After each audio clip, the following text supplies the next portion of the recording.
Okay, I think we're here. What is up? Hello. Hi. My name is Chris. This is not a podcast. How are you? I am frenzied a little bit today, but that's all right. I'm happy to just unwind and be here with you. I'm excited to just talk with you about nonsense. Nonsense is fun.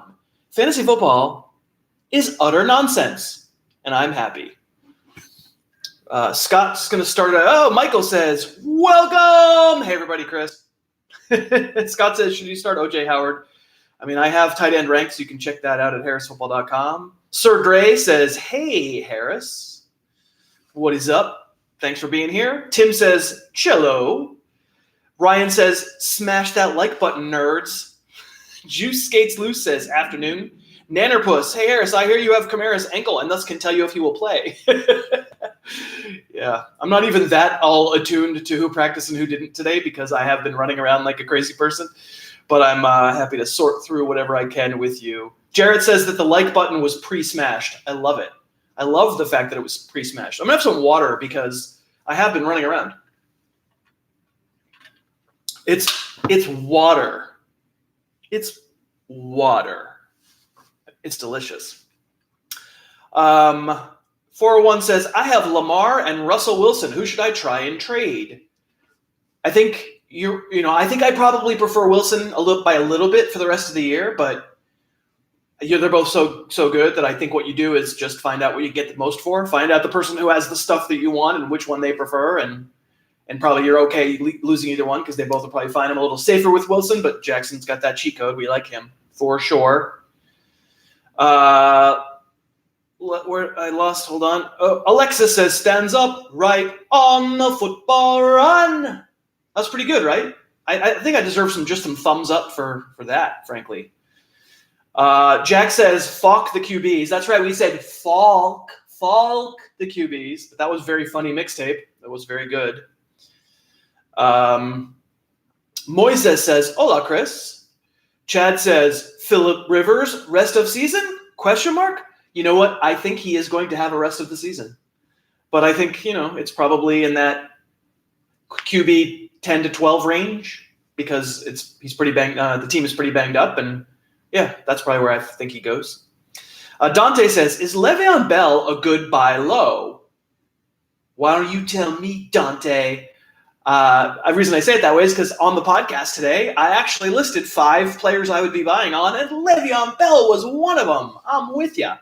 The question always then becomes, how much should I pay? And the answer is, I don't know. How little can you get away with? Like, that's the giving advice on fantasy trades is tough because what I want you to do, sure, I want you to get Le'Veon Bell, but only if the owner in your league is like kind of done with him and wants to give him to you for nothing, or not nothing, but like quarters on the dollar. And I think if you were having to pay for Le'Veon Bell as though he were a running back 1, you shouldn't do the trade because there's obviously tons of risk with Le'Veon Bell. I wouldn't be paying, another RB1. I wouldn't be paying Christian McCaffrey for Le'Veon Bell anymore. No, I probably would just stick with McCaffrey, or I wouldn't pay Mark Ingram for Le'Veon Bell. No, they're at least equivalents, and Mark Ingram could be better. He has been certainly so far. So I would want to only be doing these buy low guys if you're actually buying low. But yes, he is on that list. Jeff says, what is your vision for smarter fantasy scoring? I get asked variations on this question a fair amount, and my answer is always, I don't think about it that much. I'm so just minute by minute trying precariously holding on to the edge of the fantasy world, as my legs are dangling out.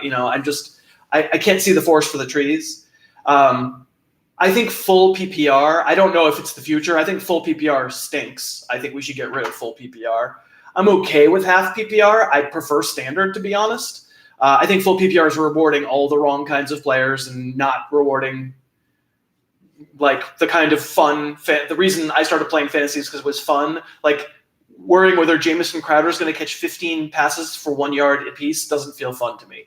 So for my future, it would be the first thing I'd do is get rid of PPR, and then also let's use Superflex because quarterback isn't scarce enough. But if you listen to the podcast at all, I have a podcast, by the way. I do this channel, but maybe you only know me from this channel. I also do a podcast 5 days a week. If you listen to the podcast at all, you've already heard me give those two pieces of feeling. Clinton says, what are you doing with Josh Gordon?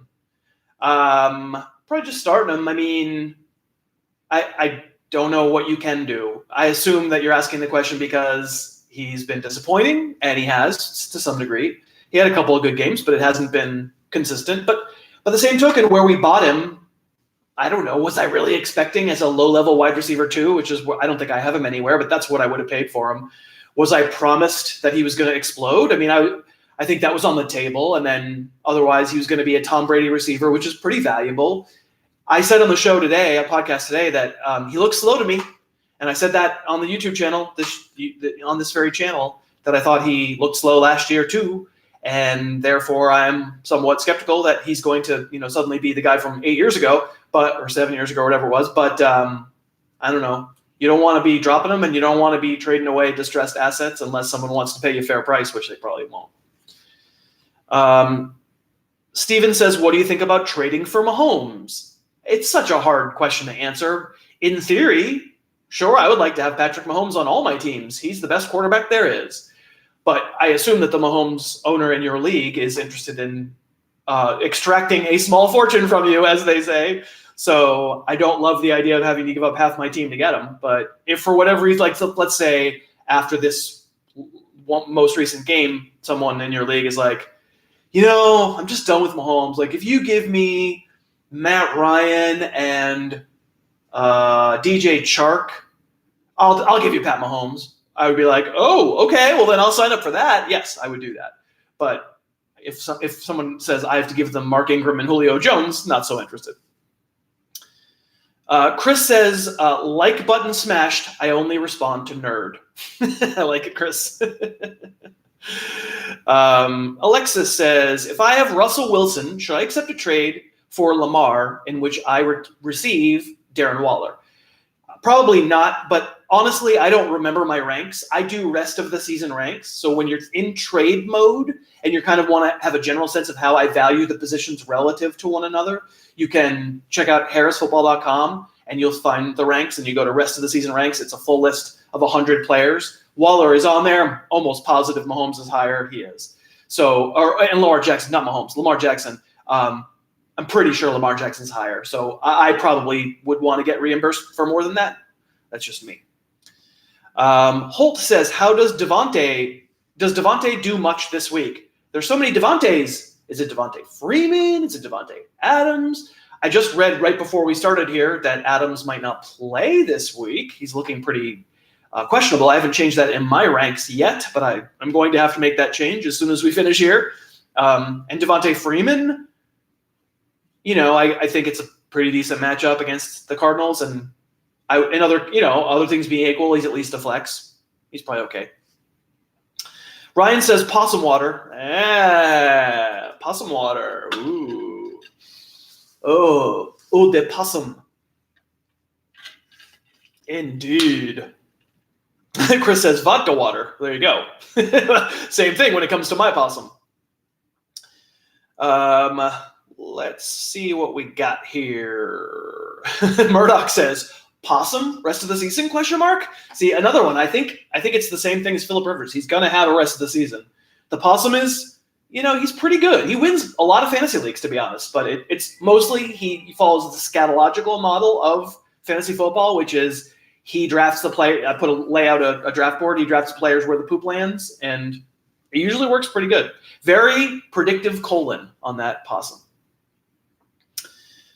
Shouldn't the Harris Index use yards instead of points, since touchdowns are not mostly predictable, says Ikaro? But the problem is yards are similar. There's plenty of studies that say yards don't help you either. There's a reason why we keep touchdowns in fantasy, is because yards are so much about, well, congratulations, you had 199-yard run. You're a great player, or you're a bad defense. There's an argument that says, yes, that fantasy scoring in general is kind of inefficient and not really reflective of the actual merit of the player. The problem that we have in all of NFL analysis right now, and the problem that anybody who's trying to judge the quality of players or how much salary they should be paid and all that stuff, in the end, there really aren't numbers that can consistently capture or Like, put it this way, they can consistently capture what has happened, but they're not predictive into the future. Things like Pro Football Focus are great because they essentially do what I do. They're just more disciplined about it. They just hired a bunch of people to do it and actually grade every player, give everybody a thumbs up and a thumbs down for each play.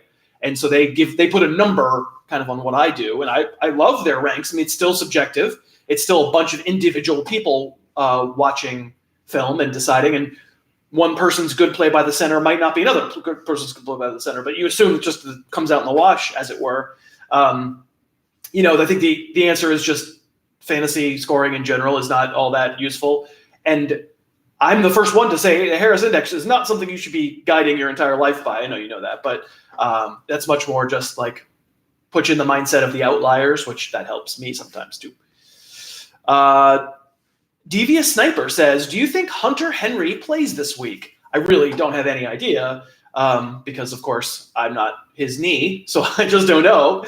But I'm reading the exact same reports that you are reading. So me offering an opinion is just stupid because you've read the same things as I've read. I don't have no person on any podcast, no person who does fantasy or NFL analysis or any other than Adam Schefter gets information that's anything other than what everybody else reads, and then they go, yep, blah, blah, blah, blah. Let's spend 15 minutes on injuries this week. And you just go, I read that too. Broken bone in the leg makes me think maybe he needs more time, but I don't know. Tibial plateau, right? So it's some non-essential bone. I guess I don't know. If he were to play, it opens a different kettle of fish because now, does he play enough snaps? And do I need to see it first? And I'm not going to know any of that too. Just we're not hip to the usage. They're just not ever going to tell us. We'll probably get a pretty decent sense of whether he's going to be a possibility that he's active. It's a Sunday night game, obviously. But yeah, I am unfortunately right there with you, not knowing. Todd says, can you explain how you think Gurley's abilities are still the same? Currently, everyone is saying he looks worse this year. Everyone is saying, it's always a difficult thing to offer a counter argument to. But I certainly have had people come on the show and say he's clearly worse. I think, didn't Scott say that on Wednesday's show? I don't think he looks worse. I think he looks terrific. I think the reason people say he looks worse is they look at the numbers and they say he is performing worse, so he must be worse. I really don't think that most people that weigh in on that opinion are doing anything other than casually flipping through highlights. They've been on national TV 3 times, so they've seen that. But all I can say is I've watched every snap, and he looks like the same person. Did they think that he was LaShawn McCoy? Did he think that he was a big dancer?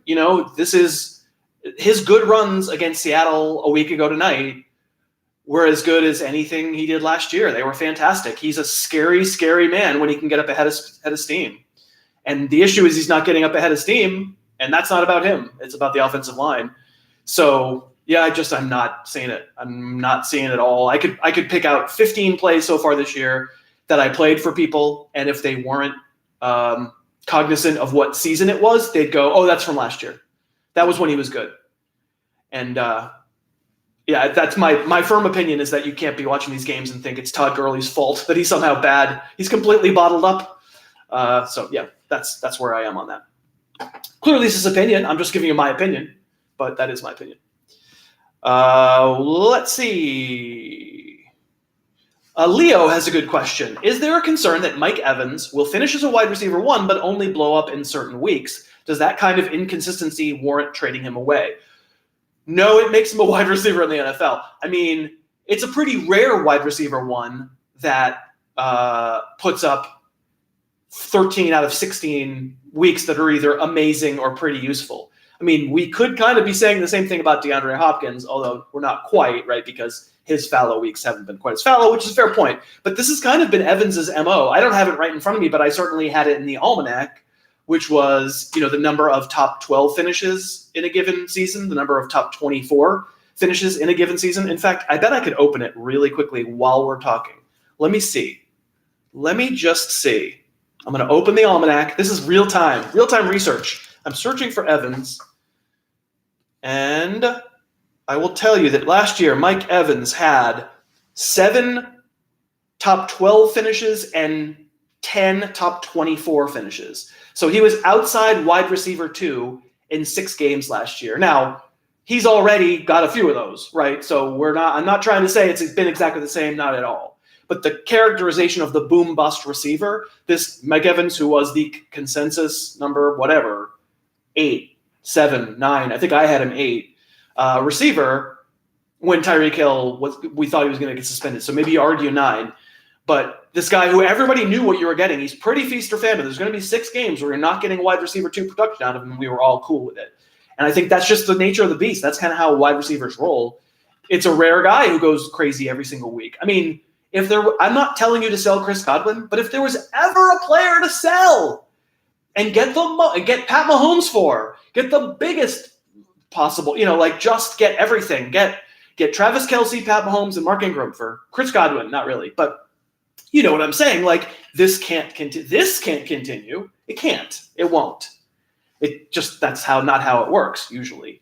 But it's not to say I'm calling Godwin to start the season, I thought Godwin was being drafted too high. I was just flat wrong. I was flat out wrong. So this is not me picking on Godwin. It's saying this can't continue. This isn't going to continue. The thing that we've seen every week where is he going to have a touchdown every single game? Often two. Like, I don't think, So my answer to that Evans or to all of the receivers who aren't Julio Jones, it is the thing you kind of live with. It's a valid question. So the answer that I'm giving about these receivers would apply to Evans last year. Now, it is a valid question to say, oh my God, is Evans just a completely reduced form of himself? And I'm just not going to get more than 4 games. At this point, he's going to get 4 games of usable production, right? That would suck. I don't think it'll be 4. But if it continues like it's continuing, then of course you wouldn't have wanted to draft him where you drafted him. I suspect things will ebb and flow a little more in his direction. So if you have a single position question, then and I see some of those. In other words, hey, should I start this wide receiver? Or I saw someone saying Julian Edelman or Tyler Boyd tonight. Edelman tonight, Tyler Boyd Sunday. What I want you to do, I don't really remember my own ranks, but I spend a lot of time on Tuesdays making them and updating them all throughout the week. So go to harrisfootball.com. It's really, really easy. So the person who I saw who asked Edelman or Boyd, all they have to do is go to harrisfootball.com and look at the ranks, and I've done all the work for you. So any single position question I'm not going to answer here just because a better answer for you, a more accurately representation of what I think as opposed to me just trying to remember what I think, is at harrisfootball.com. What do we got? Nick says, does James White get a bump in the rankings for tonight's game with Rex Burkhead out? I hadn't ranked Burkhead, so I'm going to say no. You can certainly make the argument, but frankly, when Burkhead was in there those first few weeks against terrible competition, we should hasten to add, he was running the Sony Michel stuff. Honestly, he was much more like a first and second down back. So bottom line is whatever we saw last week with no Burkhead, I feel like that's kind of what we're getting this week. Brandon Bolden would be the one to get the bump. Maybe he scored the touchdown last week. That was maddening. But I think I did not move White. Let's see. What do I got here? Federalist says, will Zay Jones be flex-worthy as a Raider by week 8? Probably not. I assume not. It's interesting. I always kind of liked him as a prospect. Very good athlete who didn't really ever put it together. The history of the NFL is littered with receiver prospects who were good athletes, who were intriguing, who never put it together. So take that with a grain of salt. I think this is the Raiders taking on an extra body who the Bills were never going to use anymore. My suspicion is no. It's hard to find wide receivers at all. Tyrell Williams, until he didn't play in London, was scoring a touchdown every week. But other than that, he wasn't producing much. I just don't really, Darren Waller's the wide receiver one there, essentially. So my feeling is probably not on Zay Jones. Let us see. What do we got? John, who is a mixtaper. John, I got your second mixtape. And I haven't listened yet, but we will get it on soon, probably next week. We have a queue of mixtapes. He said, is A.J. Green a drop candidate? Again, I would always hasten to mention Hasten seems to be the word. I would hasten to do this particular live stream. It depends on your league, right? It depends on what you need, how desperate you are, how shallow it is. But no, I would say no, probably. In most leagues, I would say not. What we heard today or yesterday that he did something. Oh, he's walking around. It's possible, maybe soon. We got lied to. Obviously, when the surgery happened, we absolutely got lied to. But hopefully, still, Green came at the kind of price that the bench sponsor at a premium. But hopefully, he wasn't drafted as a starter because we knew he was destined to miss. Remember when it was going to be 2 games? That was awesome. We were lied to. The Bengals lied to us, and then remember Green came out and said, I don't know where 2 weeks came from. I don't know. That's not what my doctor told me. Like, okay. Well, your team told some beat reporter that it was 2 weeks, but whatever, man. Young Kin says, any concern about Marshawn Lattimore shutting down DJ Chark this week? That was a topic of conversation, I believe, on Wednesday's podcast. And sure, yes, there is some concern. I mean, the last 2 weeks, Amari Cooper, Mike Evans, they have gotten the Lattimore treatment. They've been followed around largely. Of course, it's never as simple as that. They play zone. But whenever there's a matchup possibility, Lattimore was certainly focused on those 2 guys and did a good job on them. The joint concern there would be Chark himself on film has legitimately looked like a number 1 wide receiver. Like you see, this doesn't feel like statistical fluke land to me. DeSean Jackson blowing up week 1 felt like statistical fluke land. Jordan Howard scoring 3 touchdowns a couple Thursdays ago felt like statistical fluke land. DJ Chark doesn't. To watch him on film, and you guys know I watch him all on film, I watch all the games, makes me feel like, wow, big kid, not exactly like a bruiser, not a thick, like going to run you over sort of player, but fast and tall and nice catch radius and really good ball skills. At least I'm not positive about the hands, but as far as body control to get down toe taps and to sort of turn around to get the back shoulder fade, DJ Chark looks legit. I mean, he looks like a fantasy keeper. He looks really, really good, not knowing anything about Jacksonville's otherwise future, but I like good players. So, that's a good thing in that he's looked good, but it's kind of a bad thing in that I think the Saints are going to see the same thing. We'll see if they give him the treatment. But the bottom line is I do have the concern. I think he has more floor or less floor, I guess, than, more worrisome floor than you might otherwise worry about. So you can see my rank of him. I forget what it is. It might be around 20 or I don't know, teams on bye, all that stuff. But sure, I definitely have the concern. Let me do sponsor talk. The sponsor today is audible.com. And you can get a free trial of audible.com. I think Dave Hewitt is probably here, and he will type in the chat what you have to do. You can either go to a URL. I think it's audible.com/HarrisTube, or you can text 800-800 HarrisTube 80. And but the idea basically is they give you a 30-day trial of Audible. So who here listens to audiobooks? People listen to audiobooks? Some people listen to audiobooks. Give me a like if you listen to audiobooks. Give me a like. Let's see the likes tumble northward if you listen to audiobooks. I've recorded 4 audiobooks on my own of my own novels that some of you have listened to, and I really appreciate that. Audible's great. They basically have every audiobook you'd ever want. They also have Audible Originals, which are like limited run podcasts. Nick Offerman has one. If you're into Nick Offerman, it's pretty funny. So basically, Audible's great. We've got a link below me, right below me, and I think Hewitt has probably already typed, if he's here, the URL to go to Audible. And the reason I particularly like Audible sponsoring the live streams is that some of you may listen to the podcast and know about being a person of the book, right?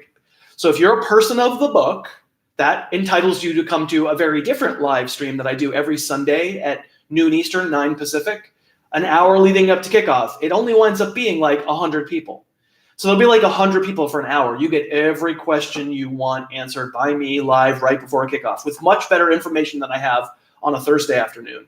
And it's in a private Facebook group. And in that private Facebook group, I'll ask questions about the show. I'll ask for guests about ideas about guests, lots and lots of different stuff to come with being a person of the book. Normally, to become a person of the book, you'd have to go out and buy one of my books, take a little picture of it or a screenshot of your receipt or something, send it to heyharris@harrisable.com, pay your actual money, and now you're in being a person of the book. Not with Audible. you get a free audiobook if you sign up with Audible right now. That's part of our deal with them. So if you use our URL, go over and sign up at Audible, and then pick one of my books, take a screen cap, send it to me, heyharris@harrisfootball.com. You are a person of the book for life, for free, just for getting the Audible trial. So I would strongly suggest, if you've ever wanted to do this, to be a person of the book, to be in that Facebook group, do it. Click on Audible. I think it's audible.com/HarrisTube. Do I have that right? I'm not positive I do. I think it's probably right. I don't think Hewitt is here. Let me see if I can find it. Let me make absolute sure. I think it's HarrisTube. I'm pretty sure it is. I should have been prepared for that. Seems like the sponsor. I should have been prepared for it, but I am prepared for it. Love Audible. And so audible.com/HarrisTube and or whatever's in the show notes if I screwed that up. But I think that's right. And pick one of my books, get it as your free book, take a screen cap. Hey, harris@harrisfootball.com. You are a person of the book. You're in. All right. Keep going with your question. I need a haircut. I got a lot of hair on my head. Need a haircut. Harris, get a haircut. You hippie. You boomer hippie. Let's see. Bricker says, try and sell Matt Breida high after his big game.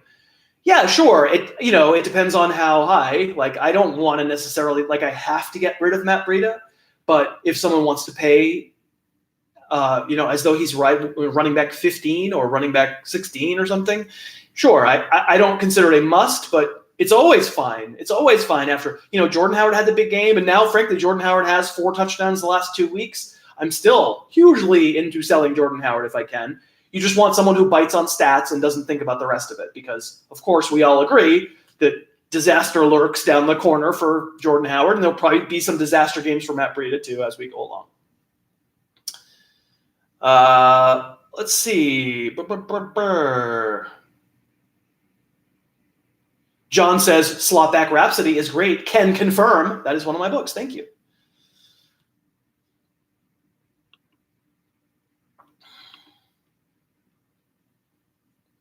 Let me do a thing here. Hold on one sec.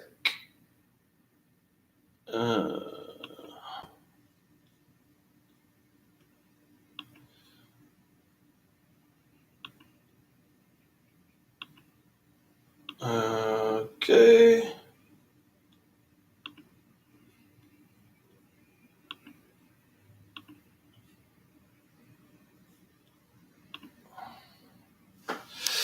Let me see if I can block a person here. That seems like it would be for the best. All right. Chris says, should I drop DeSean Jackson? I don't hate it, but, he hasn't played since he had the big week, so someone's going to pick him up, and then he'll have 3 more good games, and you'll be annoyed. But it depends on what you're dropping him for, all that stuff. We just don't know when he's going to play again. That's the problem. Thomas says, is Julio Jones going to bounce back?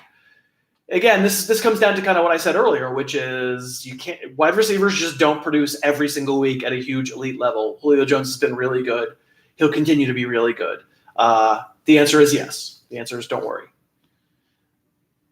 Let's see.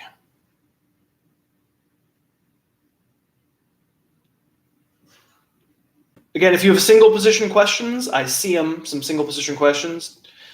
Do me a favor and go to harrisfootball.com, and you will see my answer to all the single position questions. Josh says, how do you feel about Devin Singletary rest of the season? I feel like it would be wonderful to see him play. I did some YouTube work on him. I think he's good. I don't know that I think he's amazing. There are people calling him like LaShawn McCoy-esque in his cuts. He's not, but he's very decisive, and I think he has really good vision, and when there's a lane, he usually finds it and has pretty good burst through it. When he was playing and Frank Gore was playing, that seems like a million years ago, but when that was happening, you certainly could see the difference when they would play. You knew who was carrying it based on what they looked like, and Singletary looks a lot faster. Probably Gore doesn't go anywhere, though. Unless Gore gets hurt, he probably didn't go anywhere, which probably means rest of the season for Singletary is somewhat annoying.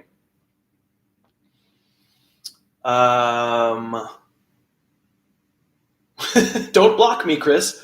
I'm sorry, says Chris. I wasn't blocking you. You're good. Joey says we're up to 100 likes. I mean, that's not enough. Right now, there's 182 people sitting in here. Feels like we should get more likes, doesn't it? Close the chat. If you're watching on mobile, close the chat. Close the chat, the stream, not the stream, but the part of the with the words where the questions are being asked, and you'll see a like button, and click that. We got up to 113 pretty quick. Do you think we could get to like 150? I bet we could get to like 150. That would be awesome. Be awesome. 123. 126. I'm going to have a drink of my vodka. Possum water brand vodka. 130. 134.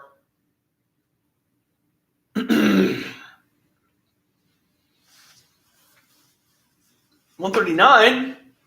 I like it. 140. We're close. We are close. We're almost to 150.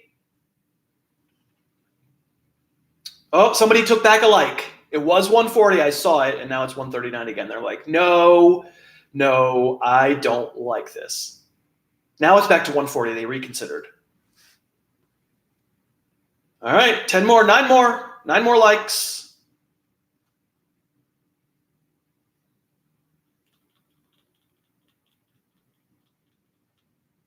$184 people watching. We got 144 likes. Come on now. 6 more. 6 more people like, and I'll keep going. 145. Let's do it. Let's do it. 149. And we did it. 150. Cool. Let's see. Joey says, is AJ Green going to miss the season? I tend to think not. And then Vapor says, AJ Green trained again this week. Is he a wide receiver 1 the rest of the season? Maybe somewhere in the middle. I mean, I don't really know what the state of his ankle is. It's impossible for me to tell you what the production is going to be. I would be lying if I said I knew. But AJ Green's really good when he's healthy, and he's always been really good with this exact same quarterback. So I would think he would play pretty well. It would be tough if, I can't make him a wide receiver 1 right now because just the fact that he trained doesn't mean anything. But once I knew for sure he was back, would I immediately put him at a wide receiver 1? I probably wouldn't. I probably would wait, but I'd be interested. I'd be interested. He's a good player. Let's see. Juice says Possum water is greater than White Claw. Oh, I agree. Gave White Claw a little sponsorship there. Ryan says you don't smoke weed. Not that much of a hippie. Luis says hola Harris. Saludos desde Mexico. What do we got? What do we have? Ryan says, who is MG3? That is Melvin Gordon, I believe. Okay, I am Tempest, a flexual healing question. Devontae Freeman or Will Fuller? And again, I think I probably shouldn't do too much flexual healing on this because I'm not sitting looking at my ranks. I don't really remember what I say on the show. But if you listen to the podcast today, you will get a direct answer because I did Damian Williams and I said, Devontae Freeman, about the same range. I think they were above Will Fuller. I'm pretty sure I would probably start Freeman. But to get a more definitive answer out of me, I would listen to the podcast because that would be I prep for that. I can't prep for your questions not knowing them beforehand. So I'm probably smarter in that answering area on the podcast. Let's see. Derek says, all-time favorite nickname on the podcast, Bobby Three Sticks. Everybody remember who Bobby Three Sticks was, is, kind of, but was really, right? Everybody remembers, right? Joey says, did you go to Woodstock? LOL, because I'm a boomer. Not a boomer! That's right, RG3. Everybody's telling me correct, RG3. That is correct, Bobby Three Sticks, RG3. Let's see. Nicholas is asking a wide receiver question. The wide receiver question can be answered at harrisfootball.com. And the reason I don't answer now here is because I don't have the ranks memorized. But I do spend a lot of time putting together single position ranks. So if you're asking anybody who has a single position question, that wide receiver, that quarterback, that running back, harrisfootball.com is the place to get my real opinion. Chris says, my opponent has Todd Gurley. Should I drop DeSean Jackson from Malcolm Brown, from Malcolm Brown, just to do the dipsy-do blockaroo? Okay, so this is a question really about Gurley's availability because we don't know for sure about his quad.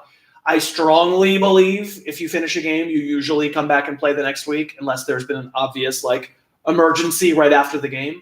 So I am guessing pretty strongly right now that despite the panic, Gurley probably plays. And I guess Ian Rappaport says it's not a sure thing that Gurley plays. And I believe there's probably really an injury, but I strongly believe, but who cares what I believe? We're going to all find out together.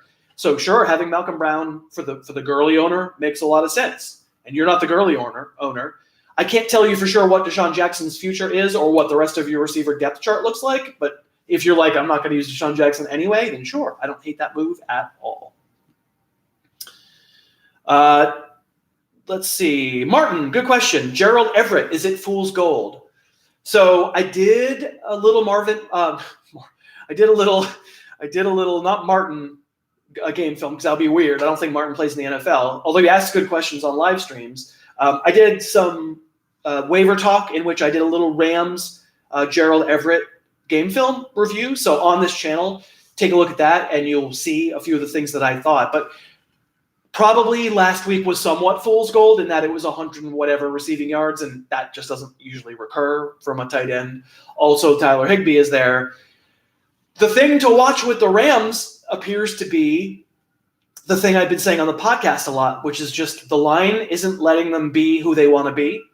And the offense really isn't going to be the same, I don't think, the whole rest of the year. And so they're going to need other solutions. And 2 weeks ago, those solutions were checking it down to Todd Gurley, and it worked pretty well. And then last week, the solution was check it down to the tight ends, and that worked really well too. If you're going to pad, and stack the line of scrimmage to prevent outside zone or to blitz Jared Goff to basically create a lot of heat, you're not going to develop as many routes down the field, and therefore Cooks and Woods get a little less valuable. Cooper Kupp gets a little more valuable, and maybe someone else catching it short also becomes a little more valuable. It probably will never be quite such smooth sailing for Everett, but I think this week, I mean, if you've been really hurting at tight end and just looking for a solution, I mean, we were talking about Chris Herndon, and now Chris Herndon's out this week, right? Awesome. Everett could be the possibility. I think I'd give him a shot as a borderline top 10 kind of option for sure. Roger says, is Stefon Diggs a buy low? Heaven knows I've done enough Stefon Diggs talk, but yes, he also made the beginning of today's podcast. So if you want to hear me talk about 5 players to buy low on, I think I'm going to do that on the YouTube channel too for tomorrow morning as well. More trade acquisition kind of stuff. But I would put Diggs in that conversation too. Again, if you're trading for a distressed asset, which Stefon Diggs clearly should not be valued as he was valued when we drafted him, but if someone's done with him, and they really are willing to sell legitimately low, then yes, I would be buying low. I have Diggs in a couple of places. I wouldn't sell at the thing that I could give for him, right? That I could get back. So if I'm a Diggs owner, I swallow it. I grin and bear it. I try to make it through. I remember he had 100 yards against the Bears 2 weeks ago. I just hopefully things get rational again. But if I'm potentially a buyer, sure, just make sure you're not buying full price. Let's see. Thomas says, what did you see from Chase Edmonds when you did your Kyler Murray analysis? Any confidence that he can carve a bigger role? So I didn't really do any extra work on Chase Edmonds relative to the video that I just put out last night about Kyler Murray, because I looked at Kyler Murray plays with Game Pass and not so much Chase Edmonds. But of course I watched the game. I watched the Cardinal-Bengal game one time through. My feeling about Edmonds is he's probably just a guy that he's smaller, that he's got some pretty good speed and pretty good acceleration, not very much power, like a Eckler type, Eckler type makes you go, wow, he's amazing. Eckler's fine. Eckler's good. In the right circumstances, with the right breaks, Eckler can be pretty good. Probably not a starting NFL running back in the long term. We'll all look back and say, remember that time when Austin Eckler was Danny Woodhead for a season? That was fun. And probably Chase Edmonds belongs in that similar vein. But, if I'm asking questions about Todd Gurley being available for this week, we have to ask the same question about David Johnson. It feels like probably he's okay and will play, and that we'll get injury panic stoked up because that's good clickbait stuff, But then again, maybe the back injury is legit and he's going to miss a game. And I think I saw Rotoworld say, if that happens, Chase Edmonds against Atlanta, plug and play RB1. And I went, woo, okay. I'm pretty sure I wouldn't get there. The answer to the question is if David Johnson's healthy, I'm not interested in Chase Edmonds, really. If he's not, I'm certainly interested. He would be worth a waiver ad for sure. I'm not ready to say, and they won't miss a beat, and it's exactly the same. I mean, with David Johnson, we are talking about he had 2 plays against the Bengals over-the-shoulder catches that I showed on the Kyler Murray video. Holy bananas, that dude is amazing. He's amazing as a pass catcher. He's great at it. I haven't seen that from Edmonds. The one way to not get your question answered is to paste it 6 times in a row. Not naming names, but I'm not going to answer your question. Let's see. William says, I'm going to have my wife make a Toddler Gurley t-shirt, and I want one too, and I will wear it. Hey, Harris at harrisfootball.com. I will wear it. Send me a Toddler Gurley t-shirt. I'm in. Carlton says, Melvin Gordon versus Brandon Cooks in the flex. I would probably play Gordon. It sounds like Cooks is going to be okay to play after the concussion. In most circumstances, Gordon feels like the bet. But if you're looking for extreme upside out of your flex, it would be okay if you did Cooks because Cooks has the upside to go for 150 and 2. There's no question he does. Ian says, Coke or Pepsi, PPR, waiter is awaiting my decision. Need advice. I don't ever drink soda. I can't remember the last time I drank soda. But if I were, I would drink. I don't care. Either one's fine. I don't feel strong feeling. William, for the Toddler Gurley t-shirt, just send me an email. Hey, Harris at harrisfootball.com. I'll tell you where to send it. Let's see what we got. Robert says, can you compare the route running of Chris Godwin and Mike Evans? Godwin's better. Mike Evans doesn't really run. Mike Evans runs routes in the sense that Josh Gordon runs routes. He's not out there to really shake anybody with a clever little in cut. It's not what he even really tries to do all that much. It's much more about finding body position and vector to be able to use the size and the speed, which is great and totally works. It's a different way of going, right? And what's happening with Godwin right now is I was about to say insane luck, but that's not fair. It's not true because he's really good. He's a good player. I still don't think he's an amazing player. I think he's fine. I don't see him running these insane these Keenan Allen-esque routes where you go, oh, match one-on-one. Look at that guy fall down trying to stay with him. Or look at Chris Godwin run a route where just because he put his foot down, it generated 2 yards worth of space. These are the Keenan Allen routes, right? These are the Amari Cooper routes. I don't see Chris Godwin doing that. What Godwin is a mid-sized, strong, but like not amazing.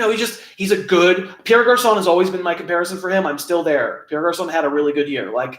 I think he's being relied on because Winston has been getting himself in weird positions and deciding let's just not throw an interception here and not throw it down the field. And Evans is often the one running down the field. Godwin is better at it. Neither one is super elite at it. And of course, what Evans is elite at is the speed thing. And it hasn't shown up. It hasn't shown up enough. There's the one huge explosion game from Evans, and otherwise it hasn't shown up, and it's been frustrating. It'll probably show up at some point, right? It probably will.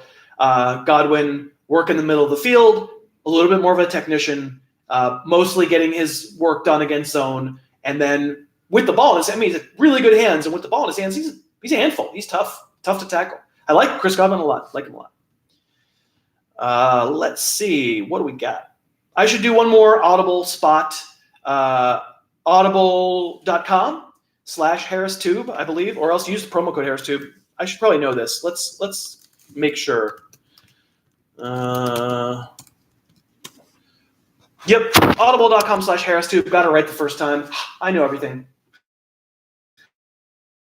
So if you're, I mean, they're sponsoring this live stream. They're sponsoring this channel. They're fantastic. They're great. I've recorded 4 audiobooks of novels that I've written, and I've recorded them myself. I read them out loud. They're professionally recorded, and they are Audible books. You can buy my books on Audible. You can buy hundreds and hundreds of thousands of other books on Audible. They have Audible originals, which are like little mini-series podcasts that are great.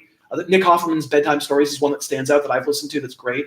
The deal that they have right now is that if you go to audible.com/HarrisTube, you get a free trial that entitles you to 1 audiobook download and 2 Audible originals downloads. If you have a long commute, if you work out at the gym and run out of podcasts, if you're just looking for something to change it up, try audiobooks, try these Audible originals. They're fantastic. And the most important part of this, the reason why this is great, I can explain it during the live stream, is you've heard me talk about being a person of the book on the podcast. This is free.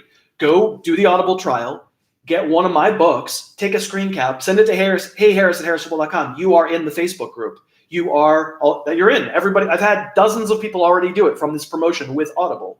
You can listen to the book, and I would love for you to listen to the book, but you get to come to every Sunday morning's chat, every Sunday noon Eastern's chat, and you'll get your question answered. It's not hundreds of people. It's like 75 to 100 people. Everybody gets every question answered. Plus, you're just in the inner circle that way, and you will be forever. You'll not be kicked out. So use this as an opportunity to become a person of the book for free. Audible.com/HarrisTube. Get one of my books. Take a screen capture. Send it to heyharris@harrisfootball.com. You are going to be in. Okay, Eric says, long term, who are you more excited about? Situation aside, Terry McLaurin or Marquise Brown?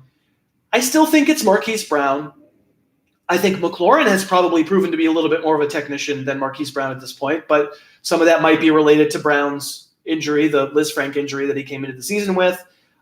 It concerns me a little bit that he misses time this past week with an ankle injury, and they go, no, it's no big deal. The ankle feels like it's a little close to the Liz Frank, a little close to the long term. I still like Brown a little more. McLaurin is good. McLaurin's super deep sleeper of mine. I like him.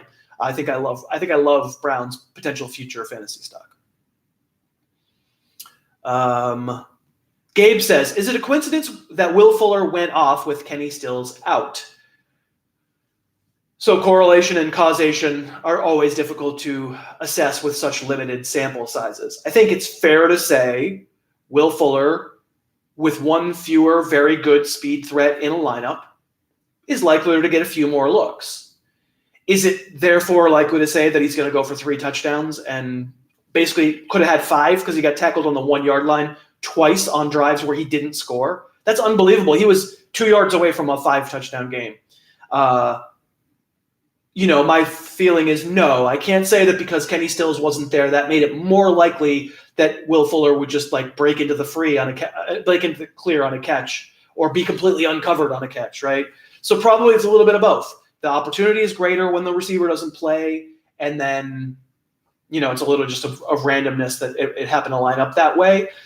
I like Fuller better as a potential fantasy starter if Stills doesn't play. That is for sure, but it's hard to go. And that means every time Kenny Stills doesn't play, Will Fuller is a wide receiver 2 with 1 upside. I'm probably not going to go that far. Kevin says, if Devontae Adams hits again on Monday, is Geronimo Allison any better of a play than last week? I don't think so.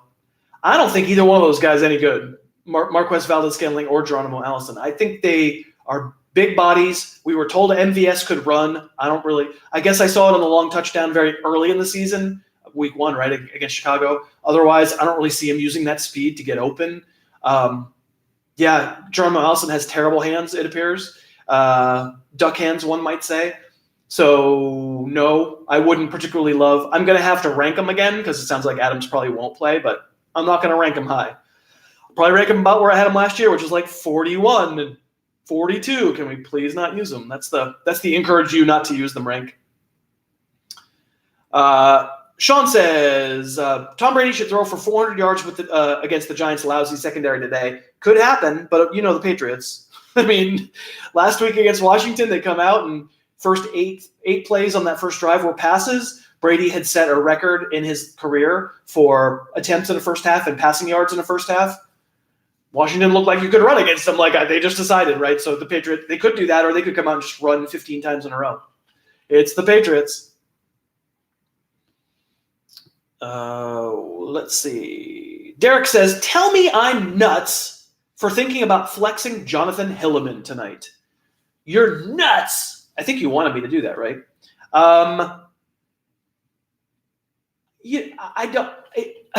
I'm stammering for a solution on Jonathan Hillman. I ranked him, so you're not nuts. It depends on who else you have. I ranked him. He's on harrisfootball.com. You'll see him on there. He's not ranked high. I don't love the spot because who are the Giants missing? Wayne Gallman, Saquon Barkley, Sterling Shepard, and Evan Engram. So I don't love that. Patriots have a very good defense. And John Hillman, I don't know enough about him. He didn't stand out to me as all that significantly awesome in last week. I asked Jamie Eisenberg about him on the show on Monday, and he was like, yeah, I didn't really notice him.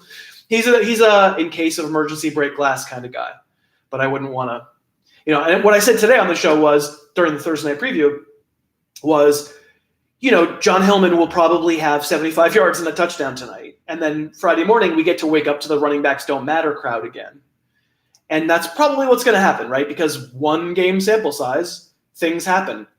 Creases open. Guys just run for a long one. Or even have a pretty good night because some Patriots defender's having a bad night or gets hurt or whatever. And it all gets lost in the pure stats of it. All I can say is that for the running backs don't matter crew, who were 100% convinced that running backs didn't matter at the end of last year because C.J. Anderson was such a good replacement and because Damian Williams was such a good replacement, how are we feeling about those guys now? Maybe what you're telling me is that for a game or two, anyone can come in and hit the lottery, take advantage of a good situation, look kind of good because he gets some pretty good space. What happens the moment that doesn't happen? Seems like C.J. Anderson's not in the league anymore. It seems like most people are falling pretty quickly out of love with Damian Williams. I do think running backs matter. If John Hillman were to have a good game tonight, it would not convince me that running backs don't matter. But it's on the table. It doesn't feel to me like the likeliest outcome. Let's see. Should I trade Le'Veon Bell for Mark Ingram and DeAndre Hopkins, says Justin. Now, mostly I'm in Le'Veon Bell buy mode because I would tend to think that people would be wanting to buy low on Le'Veon Bell or sell him low, like distress asset. Whoever's offering you DeAndre Hopkins and Mark Ingram does not feel that way about Le'Veon Bell. I would probably do that deal. I rank Bell ahead of Ingram for the rest of the year, but not by a lot. And DeAndre Hopkins might be the number one receiver overall if we drafted right now, certainly in the top 5. So I think you probably do that deal. Let's see. Sam says, why do you despise kickers in fantasy? Yeah, I will not talk about kickers. I don't rank them. It's very liberating. Really, it was like the first real sign of liberation when I left ESPN. It was like, oh, no one's making me rank kickers? This is amazing. Food tastes better. The air smells sweeter. My Possum water vodka tastes delicious. The reason is because they're random, and there's enough randomness already in fantasy football. There's no skill in picking the best kicker. There's none. People have tried to prove that there is, and there is not. It just feels like let's pick we should just guess on the tallest the guy who wears the orange gloves, who signals to the referee when there's a TV timeout or whatever. If your team's stadium has the tallest guy of that, then you win that week. Like it feels like it's not really related to whether that kicker's any good and in fact, it's sometimes inversely proportional to how good the team is. So it's my same objection to PPR. We're having to reward things that aren't really worth rewarding. I don't really particularly want to reward the team that keeps the guy who's on the team who keeps getting stopped. I predict the Cardinals will get stopped inside the 15-yard line 6 times this week. I love that guy. I'm anti. I think kickers should be eradicated, not from the planet, but from fantasy football. And I certainly play in 0 leagues that use kickers anymore. I have a lot of leagues, and absolutely 0 of them use kickers. Juice says, I removed kickers. It was the greatest commissioning I've ever done. I like it. Sam says, how about Nick Chubb for Aaron Jones and Kerryon Johnson? I think I would have to do that. I mean, I'm assuming you would consider a deal like that, a 2-for-1 like that, because you find yourself in kind of dire straits and you really, really have to get a second running back somehow. You've got some disaster artist at the second running back spot, not Joe Mixon, but like everybody's hurt, right? You tried somebody who's either not hurt or is not even playing anymore, and you need a running back too. In that case, I think you're winning that trade because those two guys are both good. Aaron Jones, a lot of people consider better than Nick Chubb anyway. I don't. And I like Kerryon Johnson a lot. I don't love always having the horse and dealing them for ponies. I just think you're getting two horses back. So if it fits your team needs, I would probably do that trade. If you have a single position trade question or even just a one-to-one trade question, go to my rest of the season ranks. I see somebody asking Juju Smith-Schuster for Odell Beckham. I gotta admit, I don't remember where I have them ranked, but I have them ranked for exactly that purpose, the rest of the season ranks. So just go to harrisfootball.com, go to rest of the season ranks, look up where Beckham is, look up where Smith-Schuster is. That'll tell you, they're probably pretty close, but that'll tell you who I think should be done, you want. Let's see. Luke says, any waiver tight ends that you have any strong feelings about? I mean, there were two this week, and one of them already has gotten hurt. Chris Herndon is already hurt and not playing. Gerald Everett would have been the one. But you're asking, so I'm assuming it's not Gerald Everett. Outside of that, the answer is really no. There's no one.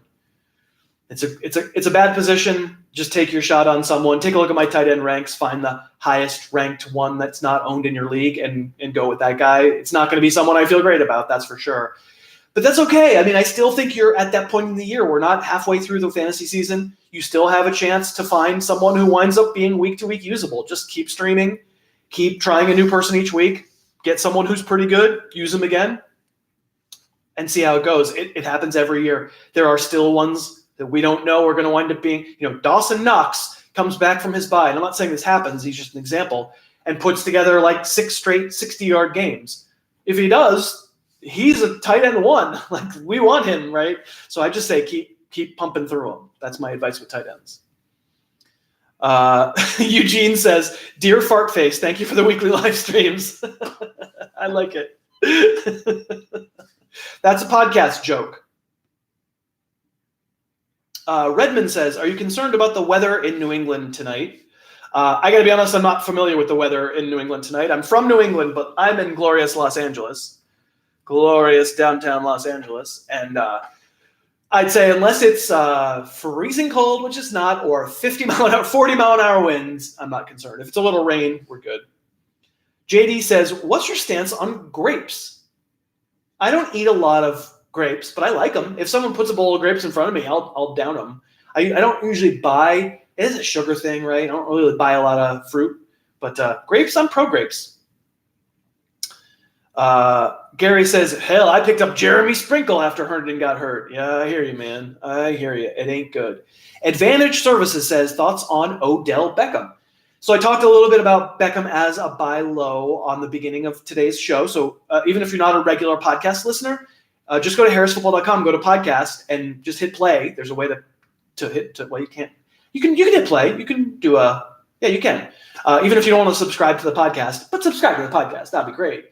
And I talked at length about Beckham as a buy low. My feeling is he's a buy low, that he will bounce back. What we're looking for is to play. I use the poker analogy a lot because it's sort of the same. There's a book, right? There's a way to play in poker that if you stay within those margins, probably you're going to win more often than you lose. Luck is going to be on your side. There are lots of times where you play the way you're supposed to play and it doesn't work. It doesn't happen. You don't get the cards you need. And that stinks. And that is very true in fantasy football as well. I think the way to play on Odell Beckham is you don't sell, you buy.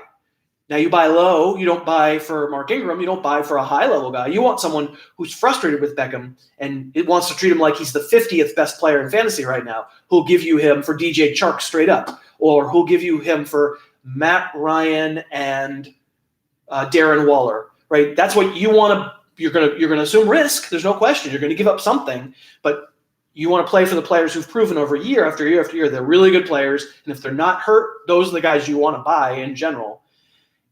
I can't promise it always works, just like I can't promise that raising 3x the big blind when you have a pair of 10s will work. I don't know. I can't tell you for sure what's going to happen in the future, but it's the right way to play it.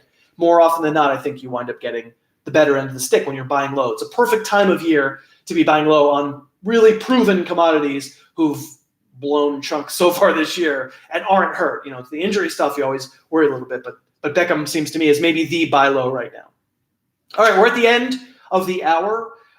Thank you very much for coming on in. It was fun. If you want to give this video a like, that's great. If you want to subscribe to the channel, that's even better. That helps us a lot if you subscribe, if you're not already. I'm going to do a trade video for some players I'm thinking of acquiring. Probably just mention a few of them in this live stream, but we'll talk about it a little bit more for Friday morning. I'll be doing a podcast on Friday morning as well, and then we'll be ready for week 6. I will update the ranks as we go along. For my latest opinion on the ranks, harrisfootball.com.